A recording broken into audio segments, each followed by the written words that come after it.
أعوذ بالله من الشيطان الرجيم بسم الله الرحمن الرحيم الحمد لله رب العالمين والصلاة والسلام على أشرف الأنبياء والمرسلين وعلى آله وصحبه أجمعين سبحانك لا علم لنا إلا ما علمتنا إنك أنت العليم الحكيم رب اشرح لي صدري ويسر لي أمري واحلل عقدة من لساني يفقه قولي.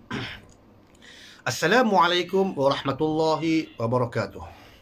Yang dihormati Timbalan Pengarah Masjid CFS UM Kampus Gambang, Ustaz Muhammad Hanif Al-Kurni, sahabat-sahabat saya, imam-imam utama di Masjid CFS, yang ini Ustaz Muhammad Sharif, Ustaz Hafizuddin, serta Ustaz Mahfuz. Ahli ini jawatankuasa Masjid CFS UM Kampus Gambang, yang dimuliakan para pensyarah, para pentadbir, serta para pelajar yang dirahmati Allah sekalian.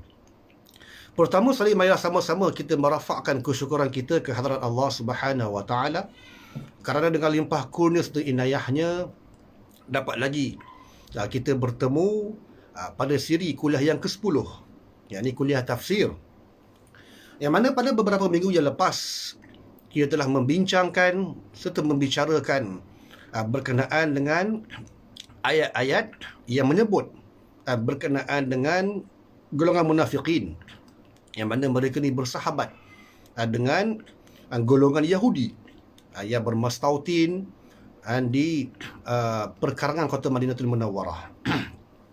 Maka pada malam ini insya-Allah kita akan meneruskan kuliah pengajian tafsir kita pada ayat yang ke-10, yakni ayat yang berbunyi fi qulubihim maradun fazadahumullahu marada walahum azabun alimun bima kanu yakdzibun. Yang mana dari segi terjemahannya bermaksud di dalam hati mereka, yakni di dalam hati golongan munafik tersebut terdapat penyakit penyakit syak dan juga hasad dengki. Maka Allah tambahkan lagi penyakit yang ada, yang wujud di dalam hati saudara mereka, dan mereka pula akan memperolehi akan azab siksaan yang tidak terperi sakitnya, dengan sebab mereka ni berdusta ataupun mendustakan akan kebenaran. Maka itu dari segi terjemahan dia lah. As-Sadi mengatakan bahawasanya daripada Abu Malik dan juga daripada Abu Saleh, daripada Ibnu Abbas, juga daripada Murrah Al-Hamdani dan daripada Ibnu Mas'ud, serta sejumlah daripada sahabat radhiyallahu anhum ajma'in, berhubung dengan firman Allah Subhanahu wa taala fi qulubihim maradun, yakni di dalam hati mereka ni ada penyakit. Yakni penyakit apa? Penyakit yang berunsurkan keraguan. Fazadahumullahu maradha, lalu ditambah pula penyakit tersebut oleh Allah Subhanahu wa taala, yakni akan keraguan yang wujud di dalam hati sanubari mereka. Maka ini menurut pendapat yang dikemukakan oleh Ibnu Abbas dan juga Ibnu Mas'ud berkenaan dengan apakah yang dimaksudkan dengan penyakit tersebut, yakni penyakit keraguan lah, ragu-ragu terhadap kebenaran Islam, bersikap ragu-ragu terhadap kebenaran dan akan kenabian serta kerasulan Nabi Muhammad SAW, ragu-ragu terhadap kebenaran akan kitabullah, yakni Al-Quranul Karim. Maka itulah yang dimaksudkan dengan penyakit. Dia bukannya penyakit fizikal lah. Dan daripada Ikrimah dan juga Tawus disebutkan berhubung dengan firman Allah Subhanahu wa taala fi qulubihim maradun, di dalam hati mereka ni ada penyakit. Maka kat dalam pendapat yang seterusnya ni, yakni Ikrimah dan juga Tawus ni, dia kata penyakit apa? Penyakit yang berunsurkan riya, yakni menunjuk-nunjuk, show off. Dalam bahasa Inggeris kita sebut show off lah, showing off, menunjuk-nunjuk. Bila mana mereka melakukan sesuatu perbuatan yang baik, maka mereka suka menunjuk-nunjuk. Dan riya ini seperti mana yang kita ketahui, ia merupakan sejenis syirik kecil. Syirik kecil ni maknanya syirik yang mana bila mana kita membuat sesuatu tu, kita bukannya membuat sesuatu untuk Allah, tetapi kita membuat sesuatu tu untuk mendapat pujian ataupun penghargaan serta pengiktirafan daripada manusia. Ini adalah sifat riya lah.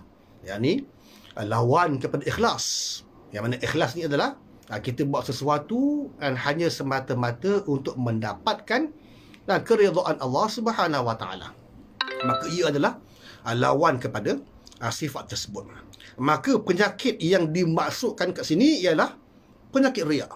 Yang mana munafik ni adalah dia suka menunjuk.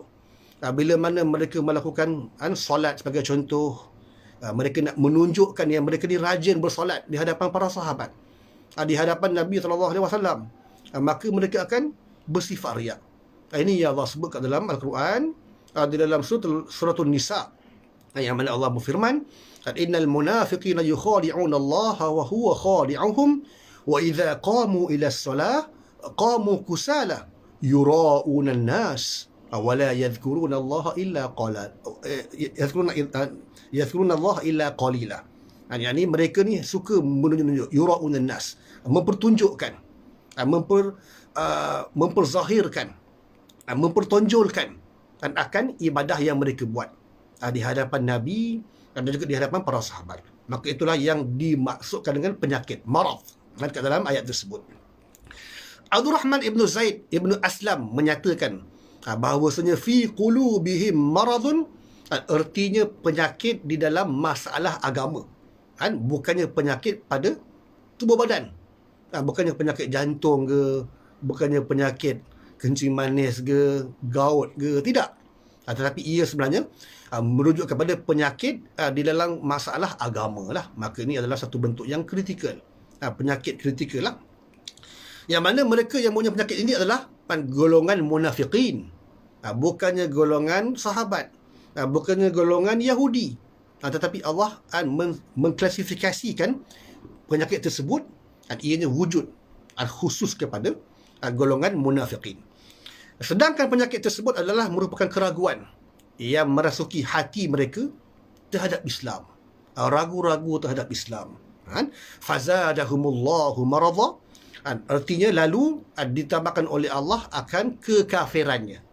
Maka setelah mereka ni ragu-ragu, ragu-ragu tu kufur lah, bersikap ragu-ragu terhadap Islam, bersikap ragu-ragu terhadap utusan Allah, bersikap ragu-ragu terhadap kitab Allah, yakni Al-Quran. Maka lama-kelamaan Allah menambah kekafiran ataupun kekufuran tersebut yang mereka lakukan, yang mereka ada, yang wujud kat dalam hati sanubari mereka. Maka firman Allah Subhanahu Wa Taala, bima kanu yakdzibun, disebabkan mereka tu berdusta. Lafaz yakdzibun ini di dalam beberapa qiraat ianya dibaca juga dengan yukadzibun, disebabkan apa yang mereka dustakan. Dikatakan demikian kerana mereka ni mempunyai kedua sifat tersebut. Yang mereka adalah orang-orang yang berdusta, juga mendustakan perkara-perkara ataupun hal yang ghaib. Dalam erti kata yang lain, di dalam diri mereka ni terdapat sifat itu dan juga sifat ini. Hanya sikap suka berdusta dan juga sikap suka mendustakan. Dua sifat ini memang wujud di kalangan golongan munafiqin. Imam Al-Qurtubi rahimahullah dan juga lain-lain ulama daripada kalangan ulama-ulama tafsir pernah ditanya berkenaan dengan hikmah kenapa Nabi tidak membunuh orang-orang munafik ini, yang mana setelah jelas sifat nifaq pada diri mereka ni, kenapa Nabi tidak membunuh?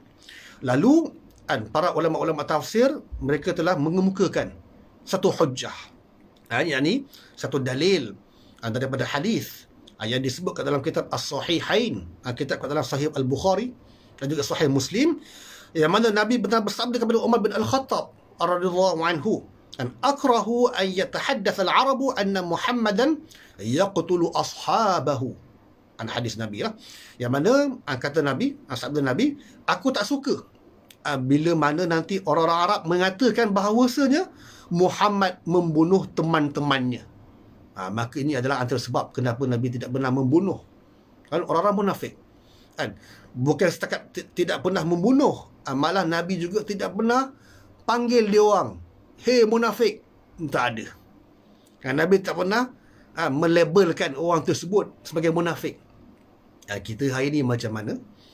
kadang-kadang kita tengok sahabat-sahabat kita, kawan-kawan kita ataupun setengah-setengah orang tengok ahli politik tu macam ni, sikap dia macam ni, dengan sewenang-wenangnya kita melabelkan sebagai munafik, ada sifat nifaq, kita bagi dia munafik. Maka ni adalah sebenarnya sangat-sangat berbahaya.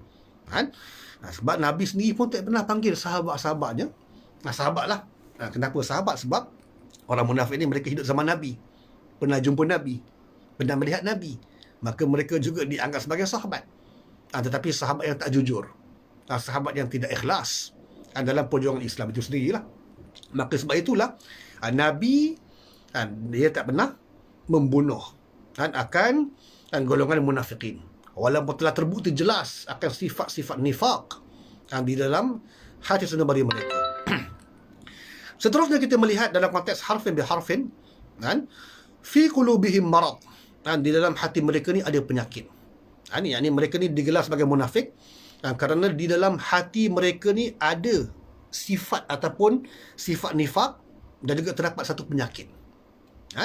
Maka apakah maksud penyakit dalam ayat tersebut?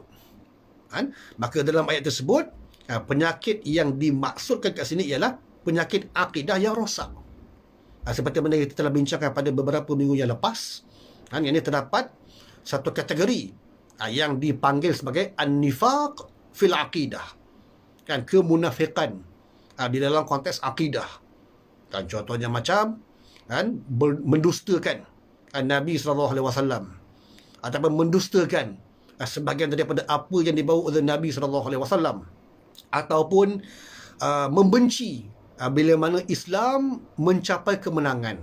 Dia rasa sedih bila mana Islam mencapai kemenangan, dan dia rasa gembira bila mana Islam ditimpa kekalahan, dihina, dicaci, dimaki.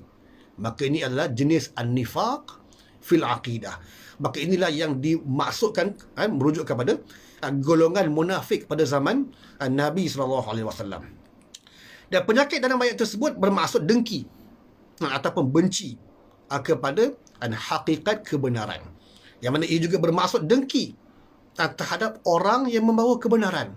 Yang ini merujuk kepada Rasulullah SAW. Ini adalah satu sifat yang bahayalah, dan yang mana ianya perlu dikeluarkan daripada hati seseorang Muslim. Anda kata ianya wujud kat dalam hati seseorang Muslim. Kalau seseorang itu boleh membuang sikap, sifat ataupun perasaan tersebut, barulah boleh masuk iman kat dalam hati seseorang tersebut. Tetapi anda kata ianya masih wujud lagi akan kemunafikan tersebut, maka akan sukar untuk iman untuk memasuki kat dalam hati sanubari seseorang. Fazadahumullahu maradha, yang mana Allah tambahkan lagi penyakit yang mereka ada ni, Allah tambahkan lagi. Dalam mereka ni ragu-ragu, maka Allah tambah lagi akan penyakit tersebut angkat dalam hati sanubari mereka. Maka apabila mereka ni sudah ada penyakit tersebut, maka Allah akan tambah penyakit yang baru, yang mana ianya akan bertambah apabila semakin banyak lagi ayat-ayat Quran yang diturunkan, dan yang mana mereka juga akan menolak, terus menolak dan juga menolak, yang mana penyakit tersebut akan bertimpa-timpa ke atas mereka. Maka berapa ramaikah yang mempunyai masalah ini? Masalah keraguan, tentulah ramai yang kita tahu yang berpenyakit sedemikian. Tetapi mereka yang apabila maksud Al-Quran ini dibawa kepada mereka, maka mereka ini akan benci serta menolak kerana ianya berlainan dengan fahaman mereka. Macam hari inilah. Hari ini dalam konteks politik, bila mana seseorang membawakan satu dalil, satu hujah sebagai contoh, maka akan ada seseorang yang akan mengatakan bahawasanya jangan guna dalil lah, jangan guna dalil Al-Quran untuk mempertegakkan dayah politik kamu sebagai contoh. Dia tak suka, dia tak senang bila mana seseorang mengguna pakai ayat Quran, bila mana seseorang mengguna pakai hadis-hadis Nabi sebagai hujah untuk menghalalkan sesuatu perbuatan. Ini pun juga satu sifat yang tak suka akan kebenaran. Maka ia adalah satu sifat yang bahaya. Seolah-olah macam mereka ni nak memisahkan agama daripada politik. Kan? Seolah-olah macam mereka ni nak mengatakan agama lain, politik lain. Kalau nak beragama, pergi ke masjid, pergi ke surau. Maka ini adalah sifat yang bahaya sebenarnya yang wujud bagi setengah-setengah, bagi orang-orang yang berkecimpung dalam arena politik. Bila mana mereka mengatakan bahawasanya agama lain, politik lain. Walhal politik itu adalah sebahagian daripada Islam. Maka sebab itulah kat dalam Islam ini kita mempunyai sistem politik Islam, Islamic political system. Kita ada sistem ekonomi Islam, Islamic economic system. Dan kalau nak dibandingkan dengan agama-agama yang lain, pernah tak tuan-tuan serta puan-puan dengar sistem ekonomi Buddha, sistem ekonomi Hindu? Tidak ada. Tetapi nak mengatakan betapa komprehensifnya Islam ini, maka setiap dalam cabang-cabang ataupun bidang-bidang kehidupan kita ni, maka ada mesejnya daripada Islam, ada sistemnya daripada Islam. Dan Islam is a way of life. Islam merupakan satu cara hidup. Maka apakah penyakit yang ditambah itu? Fazadahumullahu maradha. Maka penyakit ragu-ragu yang mereka itu, yang wujud pada hati mereka ini, akan ditambah oleh Allah sampai akhirnya mereka akan berlaku syirik. Syirik kepada Allah Subhanahu Wa Taala. Yang mana mereka akan rasa kalau mereka berdoa sendiri, mereka tidak akan, doa mereka tidak akan diterima oleh Allah Subhanahu Wa Taala. Dan kerana mereka rasa mereka tidak layak didengari oleh Allah. Doa mereka rasa tak layak didengari oleh Allah Subhanahu Wa Taala. Disebabkan mereka sedar yang bahawasanya mereka ni ada banyak noda dan juga dosa terhadap Allah Subhanahu Wa Taala. Maka sebab itulah kita kena beringat bahawa jika kita sombong dalam ibadah untuk membaca terus doa kepada Allah tanpa melalui perantaraan, maka Allah akan masukkan kita ke dalam neraka Jahannam. Mereka yang buruk sangka kepada Tuhan, menyangka yang Tuhan tidak akan makbulkan doa mereka kalau mereka berdoa secara bersendirian. Maka sebab itulah dalam konteks berdoa kepada Allah ni, kita mesti ada sikap ataupun sifat berprasangka baik, husnuzan, bersangka baik. Walaupun mungkin doa kita ni mungkin lambat ataupun belum dimakbulkan oleh Allah Subhanahu Wa Taala, maka penting untuk kita mempunyai sifat husnuzan, sikap berprasangka baik, bersangka baik terhadap Allah Subhanahu Wa Taala. Boleh jadi Allah ingin menguji kita terlebih dahulu. Mana ada orang tua berdoa mungkin terus dimakbulkan, kadang-kadang Allah akan uji dia dulu. Ahasiban nasu an yatraku an yaqulu amanna wa hum la yuftanun. Tak diuji lagi. Nak expect doa terus dimakbulkan. Walahum azabun alim. Dan bagi mereka lah azab yang pedih. Yang ni untuk orang-orang munafik ni, diberikan kepada mereka azab yang sangat pedih. Lebih teruk daripada orang-orang kafir. Yang malah dikatakan bahawasanya tingkatan neraka mereka ni adalah yang paling bawah sekali. Ini yang Allah sebut kat dalam Quran, kat dalam surah Nisa, innal munafiqina fi darkil asfali minan nar wa lan tajid lahum nasira. Yang mana orang-orang munafik ni berada dekat atas, dekat bawah tingkatan neraka yang paling bawah sekali. Malah orang kafir ni lebih atas sikit daripada orang-orang munafik. Nak mengatakan bahawasanya mereka ni adalah sangat teruk, sangat bahaya. Mereka ni musuh Islam, musuh dalam selimut, musuh yang membebaskan Islam daripada dalam. Kalau orang kafir tu kita boleh tampak terus lah, tetapi bagi orang-orang munafik, mereka ni sangat bahaya. Sebab mereka ni akan bermuka-muka terhadap orang Islam, kemudian wajahnya bertukar bila mana mereka ni di luar ataupun di belakang orang-orang Islam tersebut. Walahum azabun alimum bima kanu yakdzibun, dengan apa yang mereka telah dustakan. Maka mereka bohong kerana cakap apa yang bukan kat dalam hati saudara mereka. Jadi mereka ni akan dikenakan azab sebagai satu bentuk kesalahan terhadap perbuatan mereka itu. Justru ini adalah satu simptom lah. Simptom yang pertama yang wujud, yang ada pada golongan munafik. Ini satu penyakit. Ini penyakit suka menipu. Kita pun sudah tahulah yang mana satu daripada sifat munafik ini adalah menipu ataupun berdusta. Seperti mana yang kita bincangkan pada beberapa minggu yang lepas, yang Nabi bersabda, ayatul munafik thalath. Dan idza haddatha kadzaba. Dan apabila dia berkata-kata, dia bercakap, dia berucap, maka dia akan berbohong. Maka ini adalah satu daripada sifat-sifat munafik. Seterusnya kita pergi ke ayat yang ke-11. Ayat mana Allah berfirman, wa idza qila lahum la tufsidu fil ard qalu innama nahnu muslihun. Yang bermaksud, dan apabila dikatakan kepada mereka, janganlah kamu membuat bencana dan juga kerosakan dekat atas muka bumi Allah ini, lalu mereka menjawab, sesungguhnya kami ini hanya membuat kebaikan. Kata munafik. As-Saddi di dalam kitab tafsirnya meriwayatkan daripada Abu Malik dan juga daripada Abu Saleh, daripada Ibnu Abbas radhiyallahu anhu, juga daripada Murrah Al-Hamdani, daripada Ibnu Mas'ud radhiyallahu anhu, serta daripada sejumlah daripada para sahabat radhiyallahu anhum ajma'in, berhubung dengan firman Allah Subhanahu wa taala, wa idza qila lahum la tufsidu fil ard qalu innama nahnu muslihun, bahawasanya yang dimaksudkan dengan mereka itu adalah siapa? yakni orang-orang munafik. Sedangkan yang dimaksudkan dengan kerosakan dekat atas muka bumi Allah itu, ia merujuk kepada melakukan kekufuran dan juga melakukan perbuatan maksiat. Ia bukan merujuk kepada apa? Ianya bukan merujuk kepada membuat kerosakan ke atas muka bumi ini.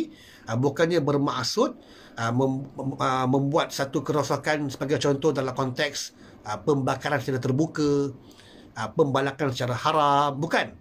Tetapi sebenarnya ianya merujuk kepada yakni melakukan kekufuran.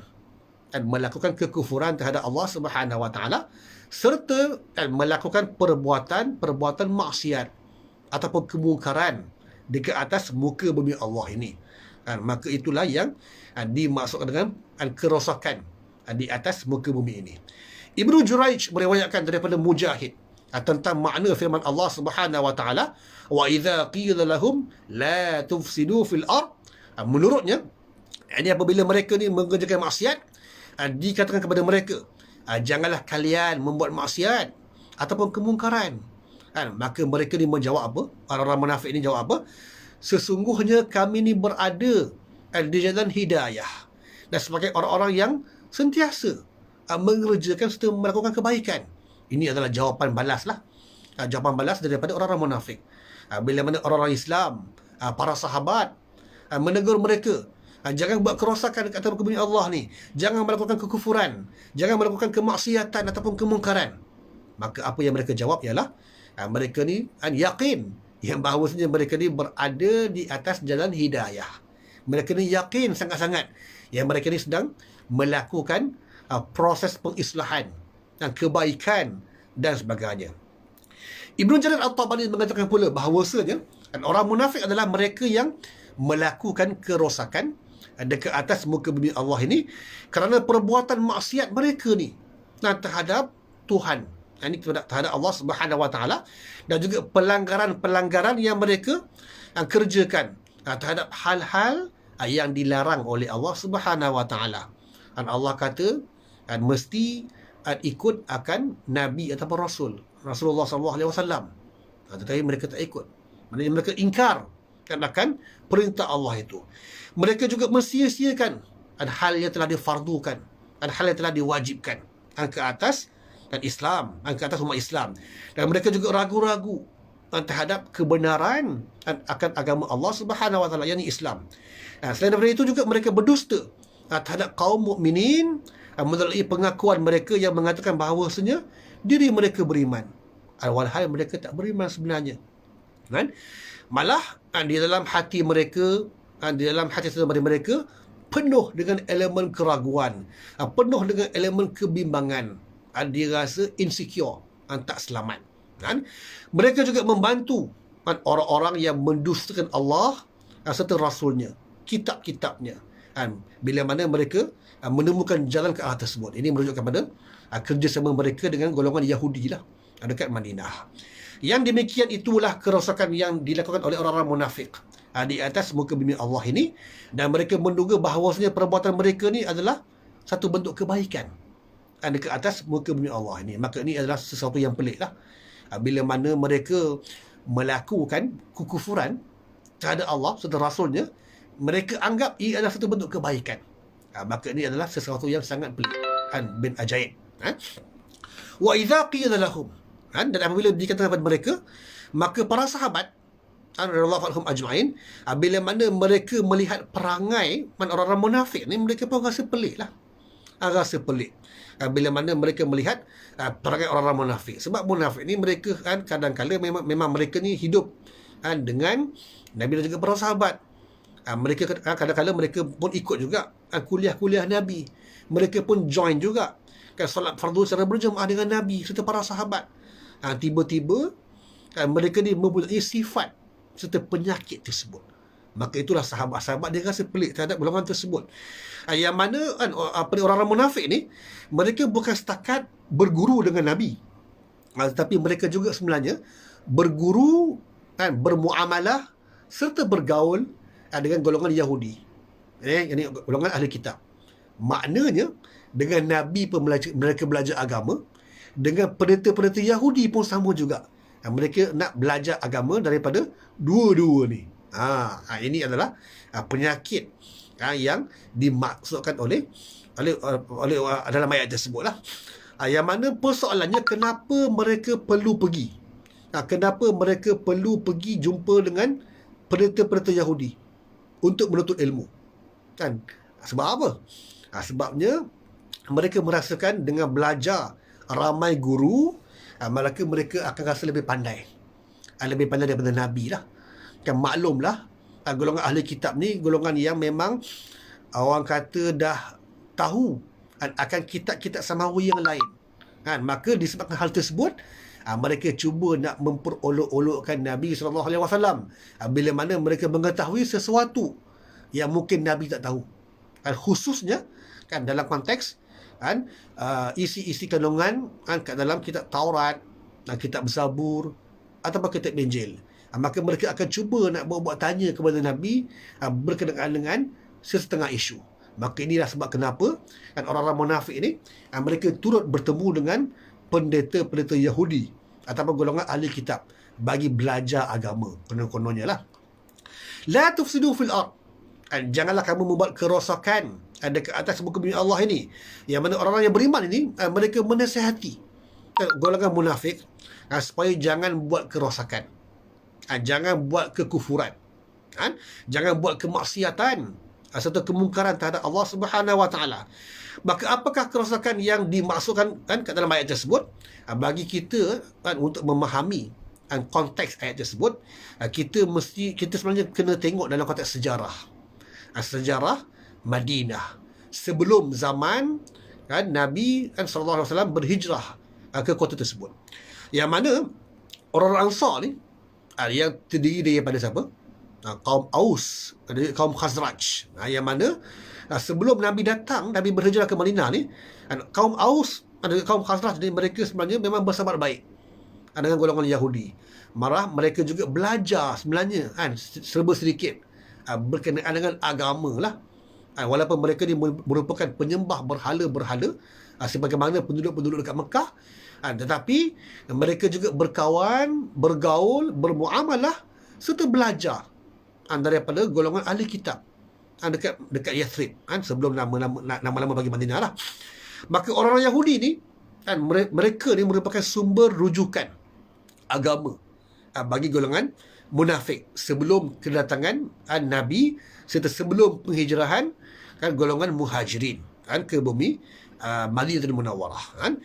Sebab apa? Sebab mereka tahu yang bahawasanya orang-orang Yahudi ni telah beragama, dan juga ada kitab-kitab yang tersendiri, kitab-kitab samawi daripada Allah Subhanahu Wa Taala. Justru munafik ni mereka sangat menghormati golongan Yahudi tersebut. Maka apabila Nabi telah berhijrah dan juga hidup bersama dengan mereka ni, maka mereka berjumpa dengan pendeta Yahudi bagi menceritakan berkenaan dengan ajaran yang dibawakan oleh Nabi Muhammad SAW. Maka pendeta Yahudi pun cakap begitu, begini dan sebagainya lah. Dan kemudian golongan munafik itu akan membawakan apa yang mereka dapat daripada pendeta Yahudi itu kepada kaum mereka pula, kepada kalangan mereka pula, yakni golongan munafikin. Dan mereka kata yang bahawasanya pendeta Yahudi itu adalah betul. Kan? Sebab apa? Lagi segi logik akalnya, bagi pendapat mereka ni, bagi pendapat golongan munafik ni, Yahudi ni lebih kuat beragama. Sebab apa? Sebab mereka ni dah belajar agama bertahun-tahun lamanya. Mereka dah mewarisi kitab-kitab samawi bertahun-tahun lamanya. Maka sebab itulah mereka cuba membuat perbandingan dengan Nabi kita, Nabi Muhammad SAW, yang mereka anggap bau setahun jagung, baru terima wahyu sedikit. Kemudian mereka membuat perbandingan dengan pendeta-pendeta Yahudi yang dah ada kitab yang lengkap, konon-kononnya lah. Maka inilah yang dilakukan, kerosakan yang dibuat oleh golongan munafiqin, yang mana mereka ragu-ragu terhadap agama, terhadap risalah yang dibawa oleh junjungan besar Nabi Muhammad sallallahu alaihi wasallam. Yang mana orang munafik juga, mereka masih lagi berkawan dengan pendeta-pendeta Yahudi yang mereka rujuk itu, walaupun Nabi telah berada dengan bersama mereka, walaupun mereka ni mengaku diri mereka sebagai seorang Muslim, maka mereka ni nak berkawan dengan dua-dua pihak. Itu be fair ni. Mereka nak berkawan dan juga nak bertemu serta bergaul serta berguru dengan Nabi Muhammad SAW serta dengan pendeta-pendeta Yahudi yang telah pun mereka belajar agama bertahun-tahun lamanya. Dan mereka nak lihat siapakah yang menang dalam konteks keagamaan. Mereka tak sepenuhnya duduk dalam Islam, sebab mereka tetap lagi masih berjumpa dengan pendeta-pendeta Yahudi, walaupun mereka telah mengucap kalimah syahadah, walaupun mereka terserat dengan sahabat-sahabat yang lain, tetapi mereka kekal bertemu dengan pendeta-pendeta Yahudi tersebut. Maka ini adalah bertujuan untuk merosakkan kefahaman orang lain. Ini bagi menimbulkan keraguan terhadap orang-orang Islam yang mungkin baru memeluk Islam. Sebab golongan munafikin ini mereka dah belajar daripada Yahudi. Maka mereka datang pula kepada golongan yang baru memeluk Islam, kemudian mereka cuba menimbulkan keraguan. Maka ini adalah sama macam orang-orang yang murtad lah pada hari ini. Maka apakah hikmah? Hikmah kenapa orang yang murtad ni setelah diberikan masa tempoh tertentu, maka hukumannya adalah dibunuh. Kenapa tak dibiarkan bebas? Kenapa orang yang murtad daripada Islam tak dibiarkan hidup bebas? Tak dibiarkan hidup bebas di kalangan masyarakat. Sebab apa? Antara sebabnya ialah sebab bila dia dah murtad, dia tidak akan diam dengan kemurtadannya, tetapi dia ni akan menimbulkan keraguan terhadap orang lain. Dia akan menimbulkan syakwa sangka orang lain terhadap kebenaran Islam itu sendiri, dengan mendatangkan pelbagai jenis persoalan. Maka inilah yang dibuat oleh orang murtad. Maka sebab itu dalam Islam, hukuman bagi orang yang murtad setelah diberi tempoh tertentu ialah qital, dibunuh. Ia dari segi analoginya macam lah, kalau macam saya ada kolam ikan, kolam ikan apa, ikan kap, ikan koi, tiba-tiba satu hari saya bawa balik seekor ikan piranha daripada sungai Amazon, Brazil. Lalu saya letakkan sungai ikan piranha tersebut kat dalam kolam ikan saya tu yang dipenuhi oleh ikan koi, ikan kap. Maka apa yang akan berlaku? Maka akan matilah, akan musnahlah segala ekosistem kat dalam kolam ikan saya tu, disebabkan seekor ikan piranha tersebut. Maka begitu juga dengan orang yang murtad. Dia tidak akan diam dengan kemurtadannya, tetapi dia akan menyebarkan dakwah kemurtadannya. Maka inilah juga sifat munafik. Dia belajar daripada dua-dua pihak, lalu dia cuba nak menimbulkan keraguan di kalangan sahabat, di kalangan orang-orang Islam. Maka ada di kalangan orang Islam yang mungkin lemah imannya akan turut serta menyertai mereka. Maka inilah yang dibuat oleh golongan munafikin. Ini terjadi disebabkan apa? Disebabkan mereka ni tak ada pegangan agama yang kukuh. Ini disebabkan mereka, orang munafik ni, mereka tak ada pegangan agama yang kukuh. Mereka tidak faham agama dengan sebenar-benarnya. Kerana mereka kerana mereka tidak belajar dengan betul. Kejap ke sana, kejap bersama dengan pendeta-pendeta Yahudi, kejap bersama Nabi, yang mana akhirnya memberikan kerosakan ke atas fikrah mereka, ke atas pemikiran mereka. Qalu innama nahnu muslihun. Lalu mereka menjawab, Bila mana sahabat-sahabat suruh mereka jangan buat kerosakan, mereka menjawab apa? Sebenarnya kami ni adalah orang-orang yang nak buat kebaikan. Kata orang-orang munafik ni. Maka selepas ditegur, maka puak munafik ni menjawab seperti mana yang disebut dalam surah tersebut, dengan cara membantah. Yang mana mereka berkatakan bahawasanya kami ni hendak mendamaikan orang yang berbalah. Sebenarnya ini adalah kerana apa? Kerana mereka nampak Nabi ni ada kebenaran lah. Mereka nampak Nabi ni pun ada kebenaran. Tetapi mereka nampak puak Yahudi ni pun ada kebenaran juga. Maka konon-kononnya mereka ni nak jadi macam orang tengah. Orang tengah antara Nabi dan juga orang-orang Yahudi. Supaya dua pihak tersebut mencari titik-titik persamaan. Supaya tak bergaduh. Supaya mereka berdamai. Ini konon-kononnya lah. Munafik dia cuma jadi hero. Hero perdamaian. Antara golongan Yahudi dan juga antara dengan Nabi SAW. Dan mereka kan juga kata bahawasanya mereka sebenarnya nak mencari kebenaran, tetapi itu adalah sebenarnya tak benar. Yang mana yang mereka lakukan adalah membunuh akan ajaran agama Islam itu sendirilah. Yang mana mereka melakukan kerosakan dekat atas muka bumi Allah ini. Maka Isyak pun dah masuk. Kita tamatkan kuliah kita pada malam ini dengan tasbih kafarah dan juga suratul As. Subhanakallah wa bihamdika asyhadu an la ilaha illa anta astaghfiruka wa atubu ilaih. Bismillahirrahmanirrahim. Wal 'ashr innal insana lafi khusr illa alladhina amanu wa 'amilus solihat wa tawasaw bil haqq wa tawasaw bis sabr. Wabillahi taufiq wal hidayah. Wassalamu alaikum warahmatullahi wabarakatuh.